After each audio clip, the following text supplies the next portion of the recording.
తెలంగాణకొచ్చిన ఆంధ్రప్రదేశ్ రాజకీయాలు ఎన్నికల ముందు నుంచే మొదలైన బూతుల పర్వం. ఇప్పటి రాజకీయం అంటేనే తిట్ల పురాణం. ఏపీలో ఎప్పటి నుంచో ఉన్న దూషణల పర్వం. తెలంగాణలో మొదలుపెట్టిన హస్తం. స్థాయి మరచి సోయిలేని మాటలు, పదే పదే అబద్ధాల ప్రచారాలు. నిజాలు మాట్లాడటం ఎప్పుడో మర్చిపోయారు. తిట్లు లేకుండా మాట్లాడడం మానుకున్నారు. మితిమీరిపోతున్న కాంగ్రెస్ నాయకుల తిట్ల దండకాలు. ఒకరిని మించి ఒకరు పోటీపడి పూనకాలు. రాజకీయ దాడులకు తెలంగాణలో ఏనాడూ చోటు లేదు. ఇలాగే కొనసాగితే తెలంగాణ సమాజం సహించదు. ఇప్పటికైనా మానుకుంటేనే మంచిది. ప్రజల చీత్కారం కోరి కోరి తెచ్చుకోవడం అంటే ఇదే మరి. ఇంతగా మితిమీరి వ్యాఖ్యలు అనర్థదాయకం. శాశ్వతం కాని అధికారం కోసం బూతుల ఆరాటం. అతి చేసేవారికి ప్రజాక్షేత్రంలో తప్పదు అవమానం. పాలకులు అభివృద్ధితో సమాధానం చెప్పాలి.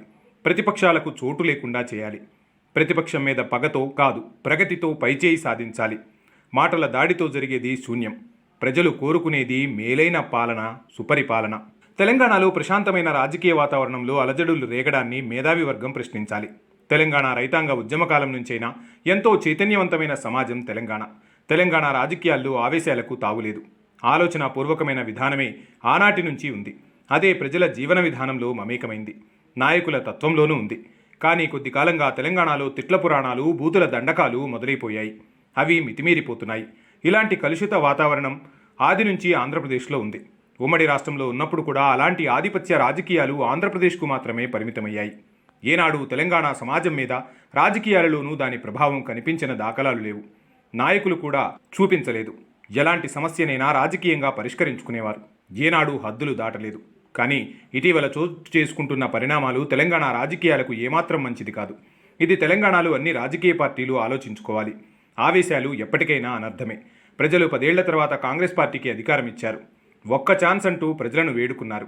బీఆర్ఎస్ పార్టీ కంటే మెరుగైన పాలన అందిస్తామన్నారు. ఆ బాటలో నడిస్తేనే ఎంతో మేలు.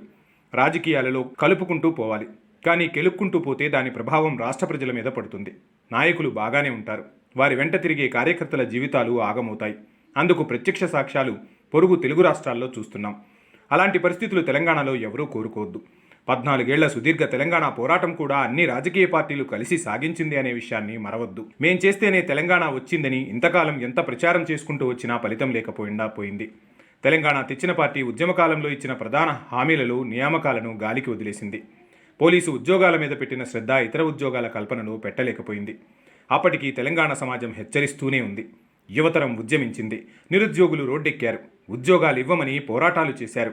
అయినా బీఆర్ఎస్ ప్రభుత్వం పట్టించుకోలేదు.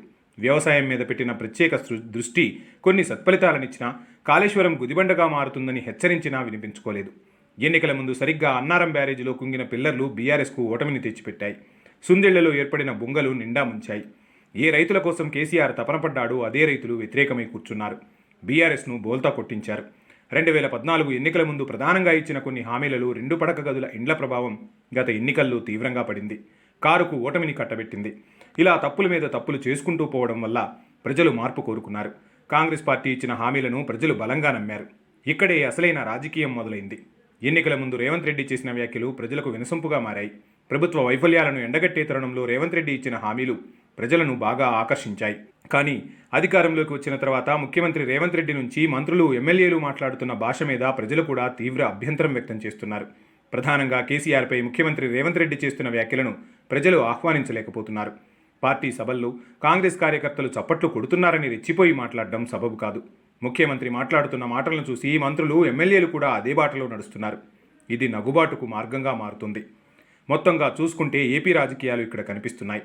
ఇటీవల అసెంబ్లీలో దానం నాగేందర్ మాట్లాడిన మాటలు 2015లో ఆంధ్రప్రదేశ్ అసెంబ్లీలో బోండా ఉమా, మాజీ మంత్రి కొడాలి నానిని ఉద్దేశించి చేసిన వ్యాఖ్యల్లా ధ్వనిస్తున్నాయి. దానం నాగేందర్ వ్యాఖ్యలు అంత దారుణంగా లేకపోయినా ఒకసారి అలవాటైతే పదే పదే అలాంటి వ్యాఖ్యలే చేయడానికి ఆసక్తి చూపిస్తున్నారు నాయకులు. ఇక ముఖ్యమంత్రి రేవంత్ రెడ్డి పార్లమెంట్ ఎన్నికల ముందు చేసిన వ్యాఖ్యలు తీవ్ర దుమారాన్ని రేపాయి.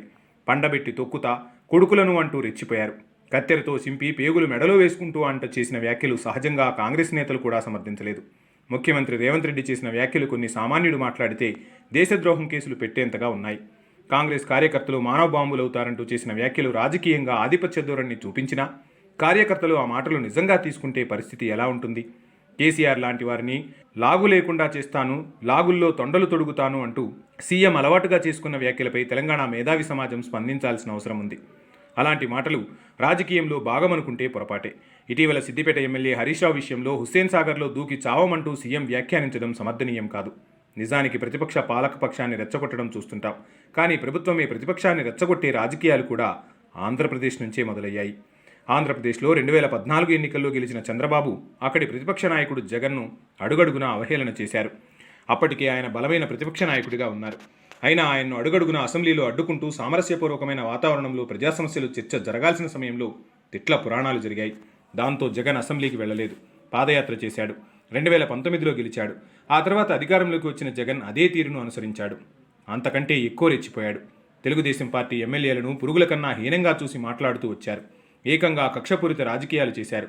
కొడాలి నాని, పేర్ని నాని, రోజా, అంబటి రాంబాబు, జోగి రమేష్, వల్లభనేని వంశీ లాంటి వారు చంద్రబాబు క్యారెక్టర్ మీద విపరీత వ్యాఖ్యలు చేస్తూ వచ్చారు. దాంతో ప్రజల్లో తీవ్ర వ్యతిరేకత తెచ్చుకున్నారు. ఇప్పుడు కనీసం ప్రతిపక్ష హోదా కూడా లేకుండా చేసుకున్నారు. అదే పరిస్థితి రానున్న రోజుల్లో తెలంగాణ కాంగ్రెస్ తెచ్చుకునే పరిస్థితి తెచ్చుకోవద్దు. తెలంగాణ రాజకీయాలు ఎట్టి పరిస్థితుల్లోనూ అదుపు తప్పకుండా ఉండాలన్న ఉద్దేశంతో బీఆర్ఎస్ అధినేత కేసీఆర్ ఎంతో సంయమనం పాటిస్తున్నారు. అది అర్థం చేసుకోలేక కేసీఆర్ చేతగానితనంలో అచేతనమైనట్లు భావిస్తున్నారు. ఇప్పటికైనా రాష్ట్ర ప్రభుత్వ పెద్దలు ప్రతిపక్షం మీద విరుచుకుపడడంలో పెడార్థాలు వచ్చేలా మాట్లాడొద్దు. హద్దు బద్దు లేని వ్యాఖ్యలు చేయొద్దు. వాడు వీడు అంటూ సంబోధిస్తూ విపరీత వ్యాఖ్యలు చేయడం సరైన పద్ధతి కాదు. ఆ మధ్య నాయకులు మాట్లాడే బూతు పదాలను మీడియా చూపించొద్దని ముఖ్యమంత్రి రేవంత్ రెడ్డి అనడం వలన ఆయన చరిష్మా మరింత దిగజారిందనే చెప్పాలి. ఒక్కసారి ప్రజలు వ్యతిరేకత పెంచుకున్నారంటే తర్వాత ఎవరు చెప్పినా ఏం చెప్పినా వినిపించుకోరు. ప్రతిపక్షానికి అభివృద్ధితో సమాధానం చెప్పండి. ప్రగతిని చూపించి దుమ్ము దులపండి. పల్లెల్లో వెలుగులు నింపండి. తెలంగాణ ప్రజల మన్ననలు పొందేందుకు ప్రయత్నించండి.